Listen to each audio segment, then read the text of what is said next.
नमस्कार, मैं सीपी गंगवार एक बार फिर आपका स्वागत करता हूं अपने YouTube channel Ramraj steno classes पर। जैसा कि आपको पता है, मैं लगातार रामधारी गुप्ता खंड 1 के आपको डिक्टेशन दे रहा हूं, जिसमें प्रतिलेखन संख्या 47 तक दे चुका हूं। आज प्रतिलेखन संख्या 48 है, तो डिक्टेशन लिखने के लिए तैयार हो जाइए। एक्चुअल डिक्टेशन स्टार्ट हो जाएगा 5 सेकंड बाद।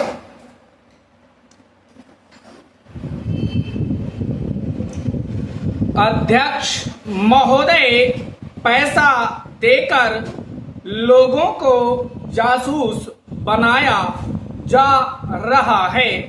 सीमा क्षेत्र में जाएं या पिछड़े क्षेत्रों में जाएं, चारों तरफ विदेशी पैसे के बल पर हमारे देश के साथ खिलवाड़ हो रहा है।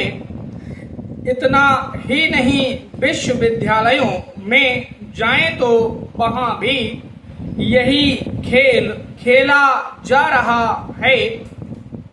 गिरजाघरों में, मंदिरों में, मस्जिदों में विदेशी पैसे के बल पर अपना प्रभाव जमाने की कोशिश हो रही है।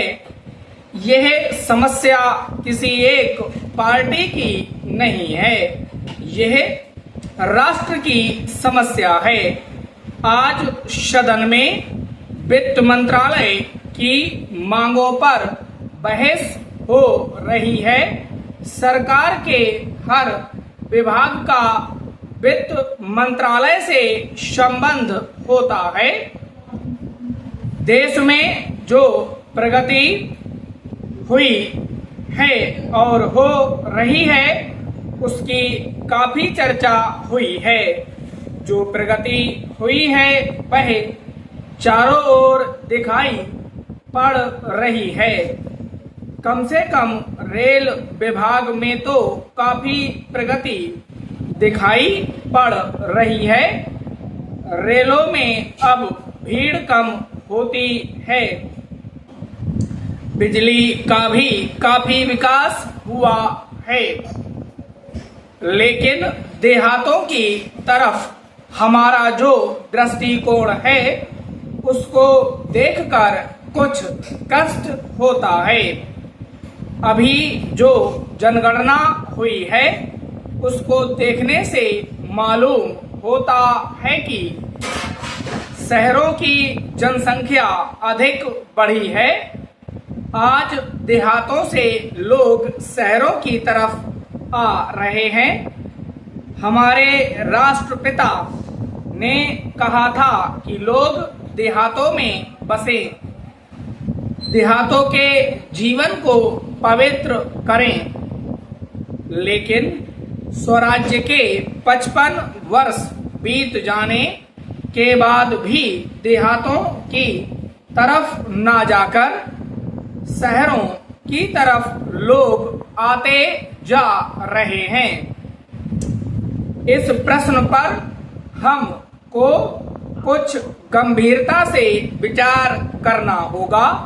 अगर देहातों में लोगों को सुख सुविधाएं मिलती जो आज शहरों में प्राप्त हैं, तो लोग देहातों से शहरों की तरफ ना दौड़ते, बल्कि शहरों से देहातों की तरफ जाते। देहात के जीवन में दो प्रकार की चीजें थी। एक तो जमींदारी प्रथा थी और दूसरे वे लोग थे जो रुपए का लेन देन करते थे। जमींदारी प्रथा समाप्त हुई, इससे लोगों को कुछ राहत मिली। जहां तक रुपए के लेन देन का प्रश्न है, पहले 25% तक का ब्याज लिया जाता था, उसमें अब कुछ कमी अवश्य है, लेकिन कहीं कहीं तो अभी भी उतना ही ब्याज लिया जाता है। जिससे कर्जा लेने वाला उनके चंगुल से नहीं निकल पाता। सरकार भी अब उचित दर पर कर्जा देने लगी है। इस वजह से कहीं कहीं पर साहूकारों के ब्याज की दर में कमी आई है। समाप्त। उम्मीद करता हूं डिक्टेशन आपने लिख लिया होगा।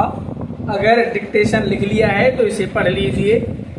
नहीं लिखा गया, स्पीड कम करके लिखिए तब पढ़िए, फिर एक्चुअल स्पीड पर लिखिए, उसके बाद स्पीड बढ़ा करके लिखिए, फिर पढ़िए।